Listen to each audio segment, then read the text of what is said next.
mayam sida leire laida kat nama Kakak sing ko sagai ko. Hello ma'am chinaw sing ma'am nungai bu kamai tawrige good morning ma'am nasi se sajibu charaw ne bu ko ado ma'am punamakta happy sajibu charaw ba ma'am hoji se pung 5:30 rom tare nimit se ka gatholak tagi tawre bu ko ado nasi se sajibu charaw bonina ma'am ai ready taw khalurge luzarurage bu ko ado koi kasagi sajibu charaw se kamai tawre do yengalake ma'am da ado di ma'am ingminar se ko ma'am sida leire ko sena bhamon gi sida thinaba oina seme chichena ado ai luzaringa da mana semna leiramme bako ado ko compact budi tawne bado puba yamna lapi hena bag to na samjan bida bag to na tawre aduga mayam sondana khogi jumlai da katnaba hairuk lairuk chichena semamme bako aduga khoi yumda sagai lai lai panina ko nahale ga sagai gi mi mayam ma khoi gi lai da hairuk karakani adu su mayam da mi halake bako lai gi sing hai bako badudi hala roge aduga ma'am akoi kasagi kenose sajibu chiraw base kamai tawi habdo ma'am da muchurake adu yeminasi ma'am diko ma'am sida aiga ei naw piga sida thin bacheli habako chiche na haiba aiga putunga thiluro ma imungi chai yang thongboda tawramage nadari thingane na aduna aiga putunga na chatle aduga ma'am sidana big se ai namo pai bire bako ai naw bido ware na ko akona chatoi se lapi ma'am jum se kuna loi bado oidoine ba koi bamon gi yum se ko yamna lapi aduna big to ina sida se pura lai ne ba compact ka tawzatre ma'am ignore to biro ko adudi yorga yengalage ma'am ado ma'am ko ji jawre thorani sina ma'am atopagi su sida se khaidongna leiramme ba se koi bamon gi mandi ne ba ko aduga sena ma'am no ni mandop ni ado ni ne su sida thin bala amini ado ai naw piga ngairi khoi turn lakpa ngairi bako atopagi khaidoi thorani sina ko ado mayam akoi mandop che chawbani sina mandir ni bako ado thorani na tawri sina ko khoi ga do legi dre badu na ne bako ado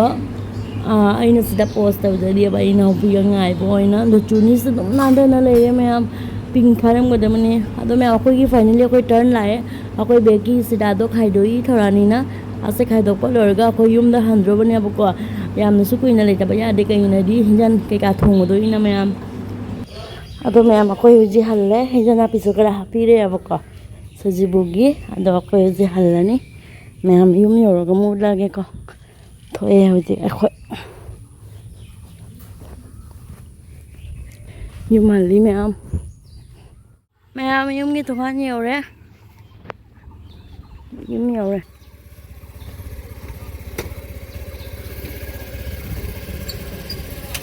Mamo lại à? Tập đấy.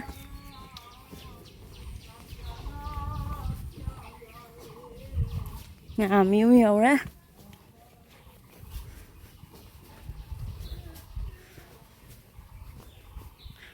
Nhiều đấy. Chủ ní xin nó đúng ăn thân nó lên. Pin phá lắm cái đó bọn này.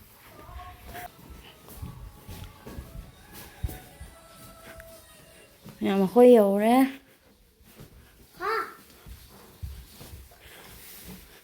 Da preparation tawrame kari no thong thak na ba mayam da matang matang yang lakhe mayam bamon de halak pada breakfast au duina megi kha chamina re khoi megi se kha char ga hojik lai gi thabak ai di chai nyang thong ba ho do bani chi chi mateng pang do bani ado yeng na si mayam di mayam lai gi heru kha karam me bako mi mayam mala me ado ate suwali la ka da ba ado koi lai se ising hai na kona tawdri bani na ne ko ado na kana tawre ba side ta thamme ba ko ma'am ado chiche da mu ingal ke chiche ka dawinya ma'am ma'am na sigi mathel se ma'am se na uti asang mane ba ko ado idi asena chana ga keno ngothungi na tra sitting se ado ga idi sidana mu kam lai re ado ate mathil di paneer gi ama semdri ado me hamda tabi tabi na dumul ke do se utia sang majidi thongbal ore ado to pakai ka thongmada me amuchara ke da diko me ama khoi bokcha sulae khoang pai pai na la e ลายให้ลูกพูดกันลาย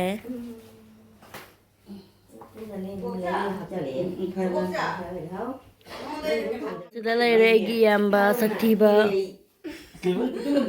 Segala regi yang ba sakti ba ai ba. Thank you for your compliment. Pati di. Sakti tija ba ni na photo yang capture ning ba no. Mana lagi se ba to doi ni ado na lagi sing sok pa chakai ba to ba pati ne. Kening ba da hen dok pai je ya pote. Lagi sing sok pa chakai ya pukhi dagi.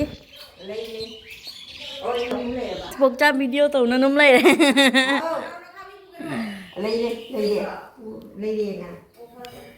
lại còn mầm đại là mua là nêu gì bốc cha hay đây là cái chân đi bà hả ồ mẹ em ấy nó xịt lại đấy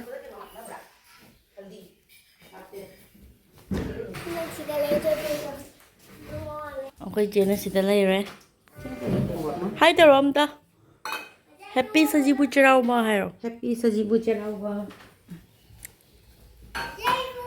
mẹ em ignore tàu view nó xí chả không thể khai trai để bảo chơi mẹ em nữa tôi nằm mẹ em ignore tàu view đó tôi à tôi đi hàng thằng ngặt bao hông rồi hàng thằng ngặt bao nhưng hôm nay cái số mẹ em đó yes betul pura cái này so na ta cholai se ba tawre ado saita le ba hiruk sing je karak pane ba tai su watli ado ai huji ngo thong gi am ta se mo ge no yeng hala ke ma'am hello ma'am sida ai ga ina opi ga ngana tawri nang soi ri ba Jam sang soi mu. se ar yo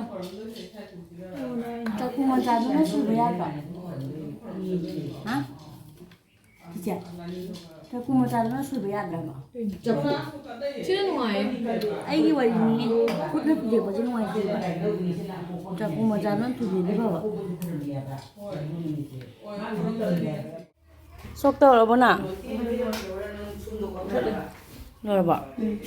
dia sang ma lo re ma'am ada sena kai muk la muk thagali Aina music blog se tawzare. Inau no pianina ngau thong soi ri aina hai ba soi ya se soi oina adu ani sana yade pukham de soi gai lo hijen gai soi yada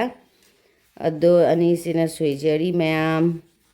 adu ngahak le raga mu yeng hanjara gi ai mayam da ko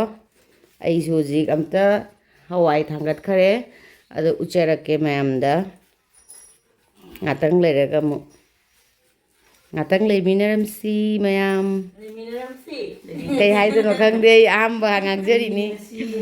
không câu câu hàn tuổi cái hai đứa nó khăng đi ai cha nó pi giờ ngu loser bi đi ai dịch loser bi đi ni cha đã phân set pi đi ni được cái is happy cheirouba nu happy cheirouba hay happy cheirouba sonda upan upan na lai seng do i lai heru kana rak pa hore aina huzik sak thongjari moina ngau thong semjari geding hak lega unarasi mayam ma'am akhoi te tan ju lai ba ko do je na ma'am ba Nggak cha su lai che ton nei क्या किले YouTube ke le che ton ju lai la heru pura ga mai lot li ma không để gặp bố sập gì xem màu đi xem sa lai ngoe cái tụi nó ơi cháu ba hoi sada long tân cha si ngu cha lai da na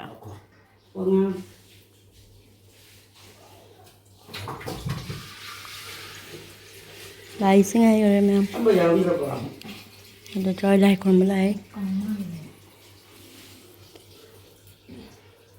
sao bị sinh nhở ông lại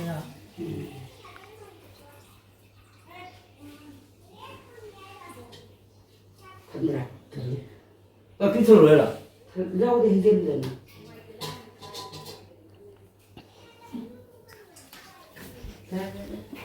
lót cả đeo ama ngau thong suen balo rector se me ama ko da chona photo kap la wai mon da हमारे बच्ची का किन्हों जाओ किन्हों का पट्टी चाहिए 어디 제주도가 복잡 이유는 말도 못 하는데. 아이가 먹도 부비려 야들아. 프렌드 올라. 엄마 하고 그래. 많이 좀. À, đây làm gì? Đây làm gì? 아, cái 소리 안 화이트 컬러 피더라도. 빨리 먹으려고 그러는데. 엄마 아고 있다고 잡지나. À. Nó cái này nữa má. 심지어 갖다 나. Mayam asigi muksena aina sok tawjabane abako. Ando hojina sigi pujari se aina oina tajare. Last moment kiche tawra kanu chaton. Aman sona video kan nam ne mi o sona lepaga. Basan ngare mai video. Last moment aina pujari oire. Kiche yarakre ba mayam. Thùng dê à đó để lại gì chút khay độc tôi nên nó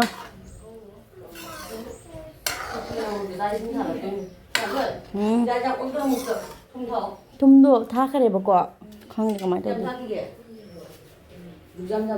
hơi dâu ấy ấy không lấy lấy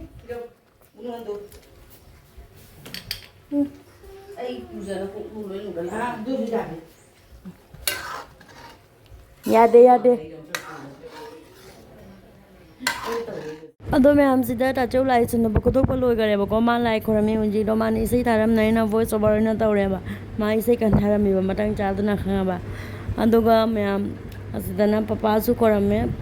अदो पापा के का मोय लोय लोरगा कोई मु खोरम दोय नि उजी लाई से अदो मैं हम सीधा लाई बाहेरु लाइरु मैं हम सना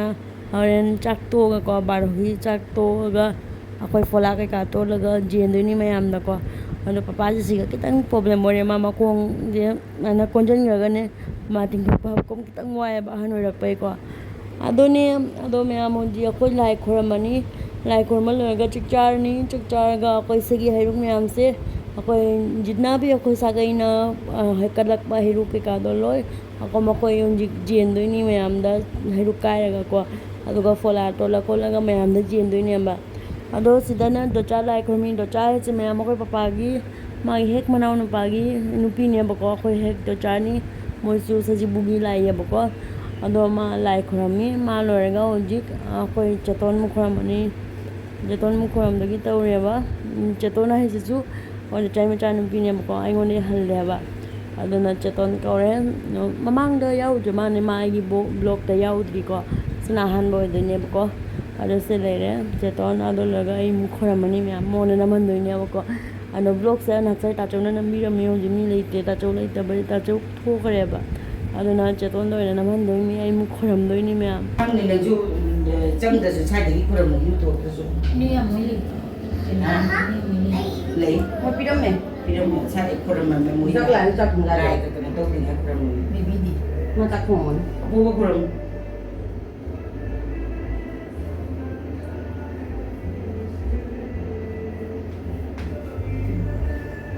jarba Kita tahu pura mu lo pura mu ko putung pura ma ram na tahu pura mu bo 부도 해야 재미 나타내 그럼 되니 coba coba putung pura ma ram pura mu lo ngarep pura mu na pura mu mak pura mu gira kon pura jadi 그럼 kira pura mu dak pura Ah, kaya mo. Kita kan isi kita kaya lang nang kayak tuh. Nah. लाई से इने उत्ते बको दोनों चोरे लु उत कनो बा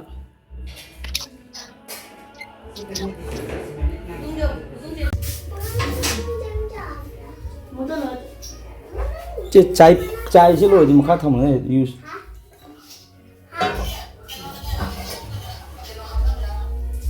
थाउजी से पैकेट ना तो वाला तुझे 어. jadi kum judon to din udah to dulu tahu nih 시시 좀 와야 돼. pakai hang di kom nih kalau masih aja masih dia tahu demi dia tahu dulu haro aku enggak ini 이장 홍수래. aku enggak umur lagi deh pani 신주래래. ada di lomba sindu kan anda dulu 나도 더 와이 sindu orang 떠오네. 나도 더 와 ini dia tahu mana lagi dia nggak Betul mana udah karena lagi dia belum ini 지능이네 ꯀꯩꯅꯣꯝꯕꯒꯤꯗꯣ ꯃꯀꯛ ꯃꯀꯛ ꯀꯧ ꯁꯨꯛ ꯁꯥꯡꯅ ꯆꯤꯆꯦ ꯅꯪ ꯖꯦꯅꯝꯗꯨꯗꯤ ꯂꯩꯇ꯭ꯔꯕꯣ? ꯂꯩꯇ꯭ꯔꯦ ꯀꯩꯒꯤꯗꯧꯔꯦ ꯁꯤ ꯂꯩꯖꯦ ꯐꯕ ꯅꯠꯇ꯭ꯔꯣ? ꯈꯨꯠ ꯍꯥꯝꯗꯣꯛꯑꯒꯦ ꯑꯗꯨꯅ ꯐꯔꯦ. ꯍꯥ? ꯁꯤ ꯑꯉꯧꯕꯒꯤ ꯍꯥꯞꯄꯁꯤ ꯂꯤꯛꯄꯅ ꯉꯁꯥꯏꯅ ꯍꯤꯟꯖꯥꯡꯗ ꯎꯅꯤꯡꯅ ꯃꯥꯞꯆꯪꯕꯅ ꯑꯉꯧꯕꯒꯤ ꯂꯤꯛꯑꯦ. ꯂꯩꯕ ꯈꯔ ꯍꯥꯞꯄꯣ. ꯁꯥꯟꯊꯣꯏ ꯄꯅꯤ ꯊꯣꯡꯕꯗ ꯁꯤ ꯍꯥꯞꯄꯨ ꯑꯩ ꯗꯤꯕꯥꯗꯣ ꯀꯥꯏꯅꯣ ꯑꯩ ꯍꯥꯞꯄꯣ ꯄꯅꯤꯔ ꯊꯣꯡꯕꯤꯔꯣꯏ ꯑꯝꯇꯪ ꯂꯥꯡꯈꯤ. ꯍꯣꯏꯅꯦ ꯑꯗꯨ ꯊꯝꯃꯦ. ꯀꯥꯏꯅꯣ ꯍꯣꯏ ꯑꯩꯒ ꯃꯃꯥ ꯀꯩꯁꯨꯝ ꯆꯥꯗꯕꯅꯤꯀꯣ ꯁꯤꯡꯀꯤ ꯉꯁꯥꯏꯅꯅꯦ ꯁꯤ ꯑꯉꯧꯕꯒꯤ ꯉꯧꯕ ꯃꯇꯝꯗ ꯅꯪ ꯅꯝꯃꯨ ꯚꯤꯗꯤꯑꯣ. ꯗꯣꯖꯔ ꯂꯩꯒꯤ ꯚꯤꯗꯤꯑꯣ ꯅꯝꯃꯨ.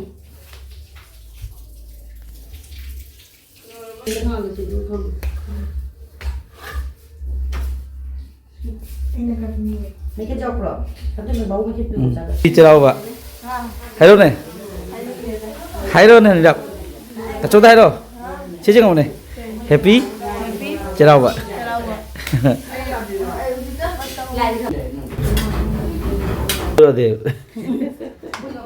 ꯅꯨꯄꯤ ꯀꯩꯅꯣ ꯇꯧ ꯅꯪꯗꯣ ꯂꯩꯁꯟꯅ ꯏꯪꯊꯜꯂꯣ ꯎꯠꯀꯅꯨ ꯌꯥꯝꯅ Nirab, hi.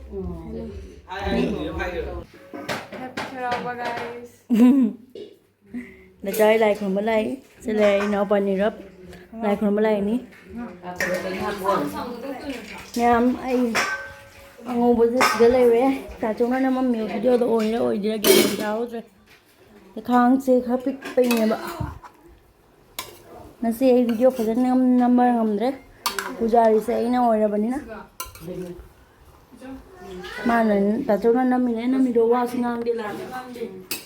Kechu to mana tu na le. ꯑꯩꯒꯤ ꯃꯈꯣꯟꯁꯦ ꯇꯥꯍꯟꯖꯗꯕ ꯃꯌꯥꯝꯅ ꯉꯥꯎꯅꯈꯤꯅꯦꯕ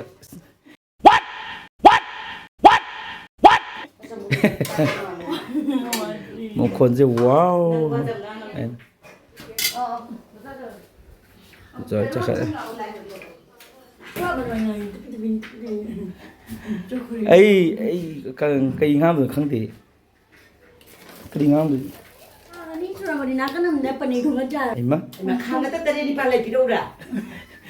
ꯁꯤꯅꯤ ꯆꯥꯛꯈꯨꯝ ꯑꯅꯧꯕ ꯆꯪꯕ ꯃꯤ ꯑꯩꯁꯦ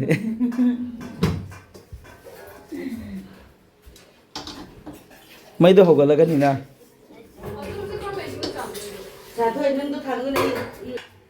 ꯃꯌꯥꯝꯁꯤꯅ ꯆꯝꯐꯨꯠꯀꯤꯅꯤ ꯍꯥꯏꯕ ꯌꯥꯗ꯭ꯔꯣ ꯁꯤ ꯃꯌꯥꯝ ꯏꯔꯣꯝꯕꯒ ꯆꯝꯐꯨꯠꯀꯤ ꯃꯥꯏꯔꯦꯟ ꯑꯗꯒꯤꯗꯤ ꯃꯪꯒ꯭ꯔꯥꯁꯨ ꯍꯥꯞꯆꯜꯂꯦ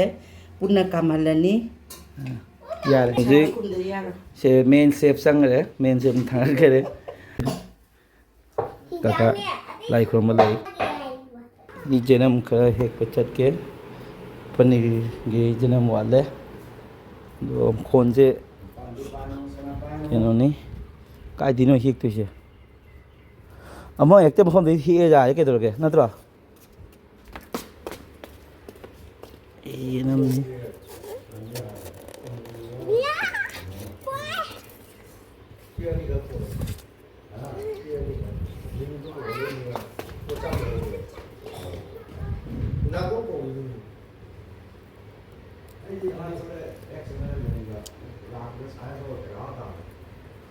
ꯖꯅꯝ ꯍꯤ ꯀꯩꯅꯣꯒꯤ ꯄꯅꯤꯔꯒꯤ ꯑꯗꯣ ꯊꯥꯡꯁꯤꯅ ꯃꯣꯕꯥꯏꯜ ꯐꯣꯟꯁꯦ ꯄꯥꯏꯕꯅꯤꯀꯣ ꯀꯦꯃꯦꯔꯥꯁꯦ ꯄꯥꯏꯕꯅꯤꯅ ꯊꯥꯡꯁꯤꯅ ꯇꯧꯗ꯭ꯔꯦ ꯈꯨꯠꯅ ꯑꯣꯏꯅ ꯇꯧꯔꯦ ꯑꯦꯛꯁꯇ꯭ꯔꯤꯝꯗ ꯇꯧꯔꯦ ꯁꯣꯟꯗꯩꯁꯨ ꯂꯧꯔꯦ ꯈꯔ ꯑꯩꯒꯤ ꯃꯈꯣꯟꯁꯦ ꯈꯔ ꯇꯞꯄꯦ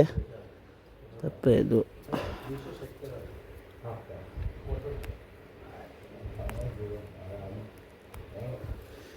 ꯁꯦ ꯀꯩꯅꯣ ꯇꯧꯔꯦꯀꯣ ꯊꯥꯡꯅ ꯁꯦ ꯂꯧꯈꯠꯂꯒꯦ ꯁꯦ ꯈꯔ ꯒ꯭ꯔꯤꯟ ꯂꯥꯛꯑꯦ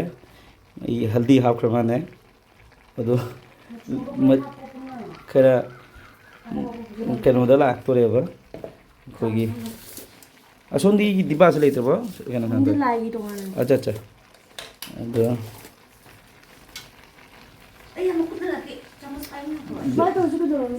사게 사준 인자 범대는 들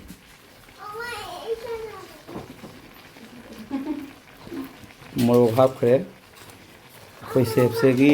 ꯉꯁꯤ ꯑꯉꯧꯕꯁꯦ ꯑꯩ ꯐꯥꯔꯁ ꯂꯥꯏ ꯀꯠꯂꯨꯔꯒ ꯑꯩ ꯇꯦꯁ ꯇꯧꯔꯅꯤ ꯂꯥꯏ ꯈꯥꯏꯗꯣꯛ ꯂꯣꯏꯔꯒ ꯀꯣꯟꯅ ꯑꯗꯨꯃꯥꯏꯅ ꯍꯥꯞꯄꯤ ꯃꯦꯒꯤ ꯕꯦꯁ ꯍꯥꯞꯁꯤꯔ 하고는 왜 라이니 ꯑꯗꯨ ꯄꯅꯤꯔꯗꯣ ꯒꯔꯝ ꯃꯁꯂꯥꯅ ꯍꯥꯞꯈ꯭ꯔꯕ ไม่ก็มีลายนึงสิ ꯑꯗꯨꯗꯣ ꯃꯦꯒꯤꯗꯣ ꯃꯦꯒꯤ ꯃꯁꯂꯥ ꯍꯥꯞꯄꯗꯤ ꯂꯥꯏꯁꯨ ꯈꯔ ꯃꯦꯒꯤ ꯆꯥꯅꯤꯡꯕꯒꯤ ꯅꯉꯣꯟꯗ ꯐ꯭ꯂꯦꯚꯔꯗꯣ ꯃꯦꯒꯤ ꯃꯁꯂꯥ ꯍꯥꯞꯄ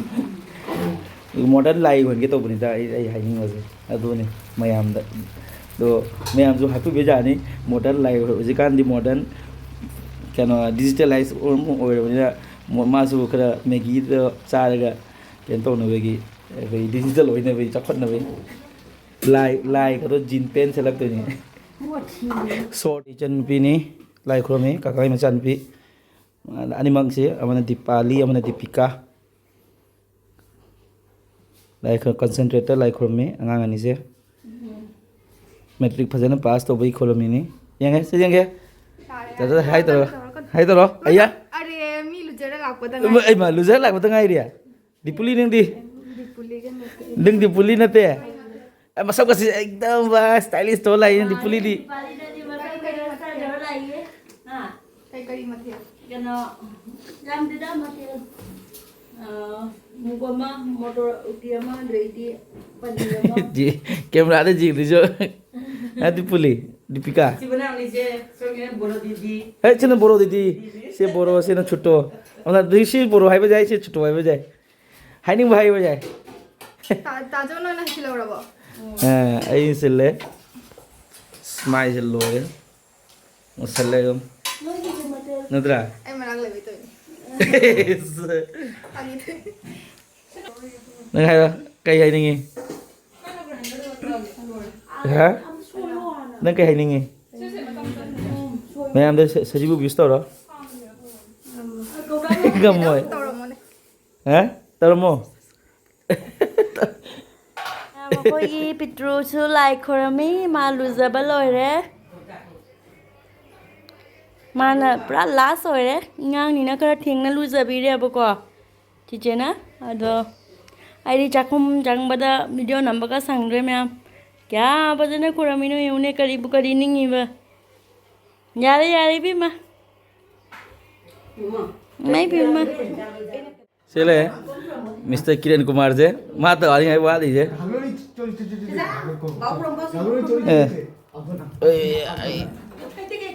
मंगल मंगल खरम खरम खरम तू दिल में रहने का है रे भाई पैर में नहीं तेल में buk to promo ꯂꯣꯏꯖꯔꯦ ꯄꯅꯤꯔ ꯂꯣꯏꯔꯦ ꯑꯩꯒꯤ ꯄꯅꯤꯔ ꯊꯣꯡꯕ ꯃꯃꯥꯗꯣ ꯊꯤꯜꯂꯥꯏ ꯑꯩꯈꯣꯏꯗꯤ ꯀꯩꯅꯣꯅꯦ ꯊꯣꯡꯕ ꯍꯣꯏ ꯃꯥꯃꯥꯟꯗ ꯑꯣꯏ ꯊꯤꯜꯂꯥꯏ ꯏꯅꯦ ꯕꯦꯝꯕꯤ ꯑꯣꯏꯒꯤꯅꯤꯁꯤꯅ ꯑꯩꯈꯣꯏꯗꯤ ꯊꯣꯡꯕꯇ ꯉꯥꯏꯔꯤ ꯃꯥꯟꯗꯧ ꯅꯥꯀꯣ ꯅꯥꯀꯣ ꯊꯥꯡꯒꯠꯂꯤ ꯊꯥꯡꯒꯠꯂꯤ ꯎꯠꯈ꯭ꯔꯕꯅꯤꯅ ꯃꯥꯟꯗꯧ ꯑꯣꯏꯒꯤꯅꯦꯅ ꯑꯩ ꯈꯪꯗꯦ ꯁꯨꯝ ꯂꯩ ꯌꯥꯝ ꯆꯥꯅꯀ ꯂꯣꯏꯔꯦ ꯃꯥꯟꯗꯧ ꯑꯣꯏꯒꯤ ꯁꯥꯞꯄꯣ ꯃꯥꯟꯗꯧ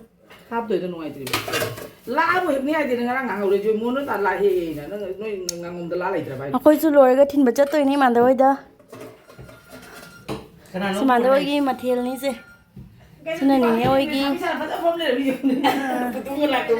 ꯍꯩꯖꯥꯡꯁꯤꯅ ꯀꯩ ꯍꯩꯖꯥꯡꯅꯣ ꯈꯪꯗꯦ ꯅꯤꯅꯦ ꯍꯣꯏꯒꯤꯁꯦ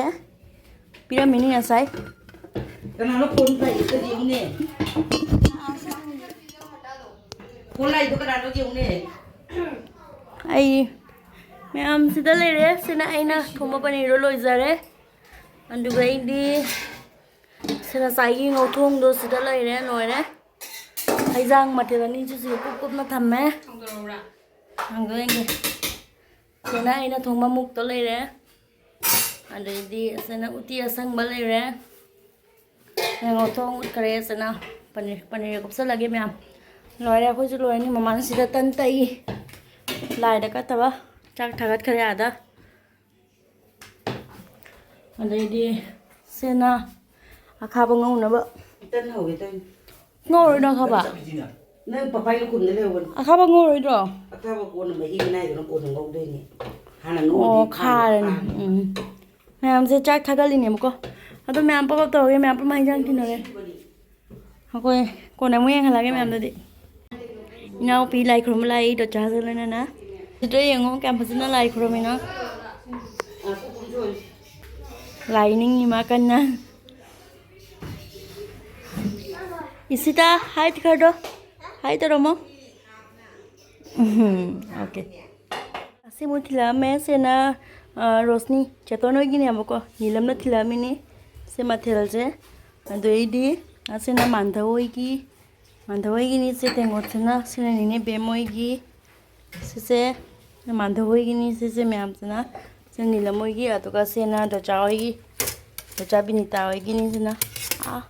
moi di ngom aloi bdale ba moi mathel ahum sigadam leire nei aloi bedam leire sidam leire akoi gisu loidore akoi gi aina sida bora tot na thamme bako aduga idi mama na kai no mamai tan do sena akhaba hoin akhaba gi nim mana na ngorani ado sida leire tan do na sonana mama na khir thongi duga loine khoi su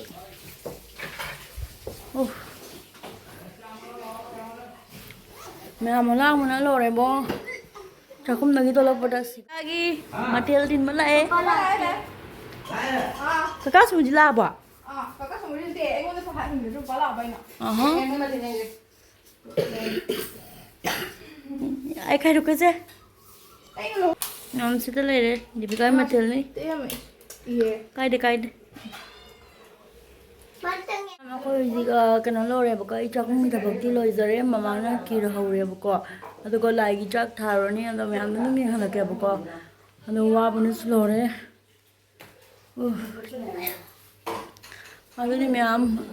imina si kamai to we do ren papa na like chắc tha ba ma tam da mo me am do me hala ke boko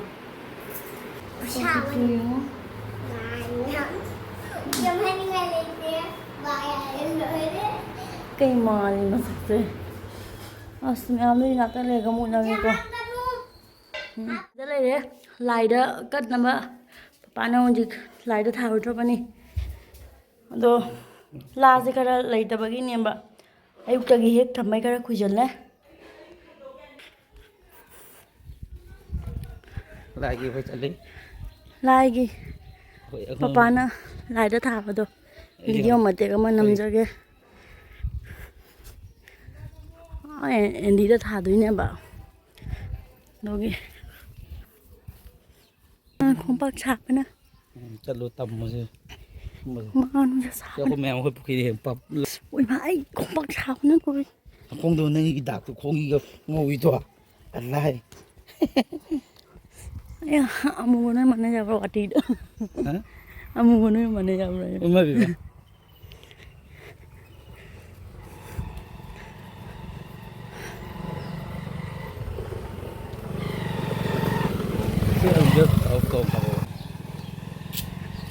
có sao buồn chứ tàu đây là chỉ có tại đấy xe có gì mà không gì nào ôi má bác cả sạp nữa nghe không cá rồi bạn mẹ mắm chú thả làm nhé cho nào khơi cái này bà nó thả đi đâu chứ đây bây giờ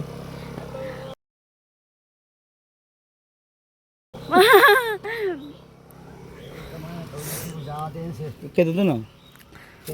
mà cô cầm mà tuần ngà bài rồi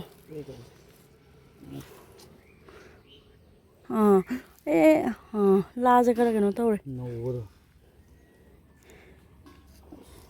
la cho chăng gì papa không mà la chơi này nào tao mới sẽ học tao học cô nó cặp kì ada lại cô mau đi khơi chăng nghe nhầm gì cả khơi cha bây giờ ní em Sajibu cheirouba penuh nuai leo happy enjoy new year ko khoi mitei gi ado mayam mathang shooting ngom na sa pot upload to jasani handai first time ni chili shooting ngom ôi mà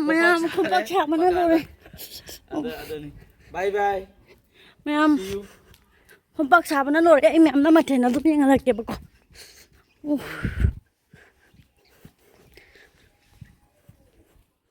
thì lùi đây đi được cho đúng cho phu cho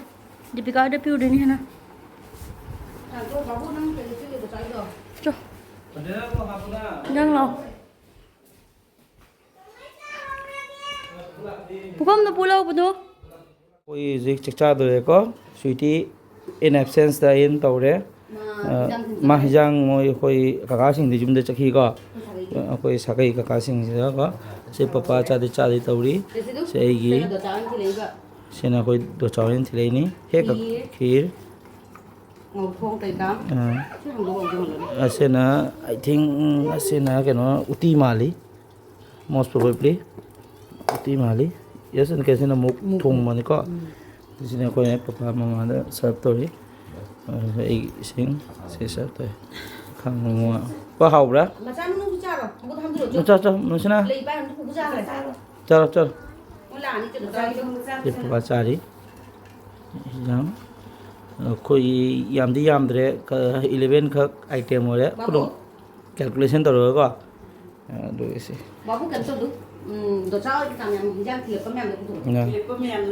ꯑꯁꯤꯅ ꯑꯁꯤꯅ ꯑꯩꯈꯣꯏ ꯀꯀꯥꯁꯤꯡ ꯑꯩꯈꯣꯏ ꯁꯥꯒꯩꯒ ꯊꯤꯜꯂꯛꯄꯁꯤꯡꯗꯣ ꯁꯣꯝꯗꯁꯨ ꯂꯩꯔꯦꯀꯣ ꯑꯁꯤ ꯃꯣꯏꯅ ꯁꯤ ꯖꯨꯝ ꯑꯝꯇꯒꯤ ꯅꯠꯇꯦꯕ ꯄꯨꯝꯅꯃꯛ ꯇꯣꯉꯥꯟ ꯄꯨꯝꯅꯃꯛ ꯇꯣꯉꯥꯟ ꯑꯩꯈꯣꯏ ꯏꯅꯥꯎꯄꯥꯒꯤ ꯁꯤꯁꯨ ꯁꯥꯒꯩꯒꯤ ꯏꯅꯥꯎꯄꯥꯒꯤꯅꯤ ꯄꯨꯝꯅꯃꯛ ꯇꯣꯉꯥꯟꯅꯅꯦꯀꯣ ꯑꯩꯈꯣꯏ ꯁꯥꯒꯩ ꯌꯥꯝꯕꯅꯤꯅ ꯁꯦ ꯄꯨꯝꯅꯃꯛ ꯑꯃꯨꯛꯇ ꯄꯨꯜꯂꯦꯕ ꯄꯣꯠꯁꯤꯡꯁꯦ ꯑꯥꯏꯇꯦꯝꯁꯤꯡꯁꯦꯀꯣ ꯑꯗꯣ ꯁꯣꯝꯗꯁꯨ ꯄꯨꯝꯅꯃꯛꯁꯦ ꯁꯦ ꯆꯨꯝ 4-5ꯒꯤ ꯃꯣꯏ ꯄꯅꯦꯀꯣ ꯑꯩꯈꯣꯏꯁꯨ ꯈꯤꯔ ꯇꯧꯔꯝꯃꯤ ꯑꯩꯈꯣꯏ ꯗꯆꯥꯁꯨ ꯈꯤꯔ ꯇꯧꯔꯝꯃꯤ ꯍꯪꯗꯣꯛꯁꯤ ꯍꯪꯗꯣꯛꯎ ꯈꯤꯔꯗꯣ ꯑꯩꯈꯣꯏ ꯗꯆꯥ ꯍꯦꯛ ꯀꯀꯥ ꯑꯩꯈꯣꯏꯒꯤ ꯄꯄꯥꯒꯤ ꯕ꯭ꯔꯗꯔ ꯀꯣ ꯃꯥꯒꯤꯅ ꯗꯆꯥꯒꯤ ꯃꯥꯅꯁꯦ ꯈꯤꯔ ꯇꯧꯋꯦ ꯈ꯭ꯋꯥꯏ ꯈꯤꯔ ꯑꯩꯈꯣꯏꯅ ꯑꯩꯈꯣꯏꯒꯤ ꯔꯦꯠ ꯑꯉꯥꯡꯕ ꯁꯣꯝꯈꯤ ꯑꯉꯥꯡꯕ ꯀꯣ ꯑꯗꯨ ꯇꯧꯔꯦ ꯑꯗꯨꯒ ꯑꯩꯈꯣꯏ ꯑꯄꯨꯟꯕ ꯆꯥꯔꯤ ꯁ꯭ꯋꯤꯠ ꯒꯔꯜ ꯍꯥꯏ ꯃꯌꯥꯝ ꯍꯦꯄꯤ ꯆꯩꯔꯥꯎꯕ ꯍꯥꯏꯌꯨ ꯃꯄꯥꯟ ꯆꯠꯂꯒ ꯍꯦꯄꯤ ꯆꯩꯔꯥꯎꯕ ꯍꯥꯏꯔꯣ ꯏꯁ ꯒꯨꯗ ꯒꯔꯜ ꯁꯤꯅꯤ ꯑꯗꯣ ꯑꯩꯈꯣꯏ ꯆꯥꯔꯅꯤ ꯁ꯭ꯋꯤꯇꯤ ꯉꯥꯡꯉꯨꯝ ꯂꯥꯛꯑꯒ ꯆꯥꯔꯅꯤꯀꯣ ꯑꯗꯣ ꯅꯦꯛꯁ ꯚꯤꯗꯤꯑꯣ ꯑꯩꯈꯣই ꯁ꯭ꯋꯤꯇꯤ ꯉꯥꯡꯉꯨꯝ ꯂꯥꯛꯑꯒ ꯇꯧꯖꯔꯅꯤ ꯇꯨꯕꯤ ꯁ꯭ꯋꯤꯇꯤ ꯉꯥꯡꯉꯨꯝ ꯂꯥꯛꯑꯦ ꯃꯥ ꯄꯣꯠ ꯊꯤꯜꯂꯒ ꯅꯨꯡꯁꯥꯁꯨ ꯂꯥꯛꯑꯦ ꯃꯥ गुलाबी साड़ी आटा मजा आजा करिएरा ꯇꯧꯔꯒꯦ ꯑꯩꯈꯣꯏ ꯄꯥꯗꯤ ꯆꯥꯕꯕꯨ ꯂꯣꯏꯔꯝꯗꯧꯔꯦ ꯑꯩ ꯏꯟꯖꯥꯡ ꯊꯤꯟ ꯍꯜꯂꯛꯄꯗ ꯑꯩꯈꯣꯏꯒꯤ ꯃꯊꯦꯜꯁꯤꯡꯁꯦ ꯌꯥꯝ ꯋꯥꯅ ꯊꯣꯡꯖꯕꯅꯤꯅ ꯑꯩꯃ ꯑꯩꯒꯤ ꯎꯇꯤ ꯌꯥꯎꯔꯝꯗꯦ ꯃꯨꯛ ꯌꯥꯎꯔꯝꯗꯦ ꯀꯩꯅꯣ ꯇꯧꯅ ꯐꯤꯗꯣ ꯂꯧꯊꯣꯛꯑꯗꯅ ꯑꯁ ꯆꯥꯒꯦꯗ थोड़ा चलो मम्मा ꯑꯗꯨ ꯀꯩ ꯄꯣꯠꯅꯣ ꯃꯥ ꯃꯁꯥꯒ ꯊꯨꯝꯗꯣ ꯈꯔ ꯍꯥꯞꯄꯤꯔꯝꯃꯣ ꯊꯨꯝꯗꯣ ꯕꯕꯥꯏ ꯁꯦꯡꯅ ꯆꯥꯔꯦ ꯃꯨꯛ ꯐꯤꯒꯔ ꯂꯩꯔꯛꯄꯩꯗꯣ 진짜로라 ꯇꯦꯡꯀꯣꯠꯇ ꯊꯝꯃꯦ ꯏꯌꯥꯝꯕ ꯆꯨꯝ ꯆꯥꯕ ꯍꯧꯒꯠꯅꯔꯦ ꯄꯨꯝꯅꯃꯛ 사디죠 ꯃꯌꯥꯝꯒꯤ ꯃꯊꯦꯜꯁꯨ ꯈꯔ ꯈꯔ ꯇꯪꯗꯣꯏꯅꯤ ꯆꯥꯛ ꯆꯥꯔꯗꯤ 뭐 많이 잡아요 덤긴 점 우절 좀 하고요 가운데 비제 저 사고 ꯊꯨꯝ ꯈꯔ ꯆꯝꯃꯦ ꯅꯠꯇꯦ ꯃꯨꯛꯁꯦ ꯂꯥꯏꯅ ꯌꯥꯝ ꯀꯤꯅ ꯍꯥꯞꯈꯤꯕꯗꯣ ꯆꯥꯛꯀꯅꯤꯅ ꯍꯥꯎꯏꯗ ꯄꯅꯤꯔ ꯊꯣꯡꯕ ꯄꯅꯤꯔ ꯍꯥꯎꯏ ꯃꯨꯛꯇꯩꯗꯤ ꯄꯅꯤꯔꯅ ꯍꯥꯎꯏ 이거 보통 ꯀꯝ ꯍꯥꯎꯏ ꯑꯩ ꯀꯥꯡꯍꯧꯁꯤꯅ ꯍꯥꯎꯋꯦ ꯀꯥꯡꯉꯧꯁꯨ ꯑꯩꯅ ꯉꯧꯏ ꯍꯥꯎꯋꯦ ꯎꯇꯤꯗꯤ ꯄꯅꯤꯔ ꯍꯥꯎꯗ꯭ꯔꯥ ꯍꯥꯎꯋꯦ पनीर और मचूजे जोगिना बादाम हापकने पिंक कलर में मैं कोई बटर के रो मा फोटो 잡을래? 맞아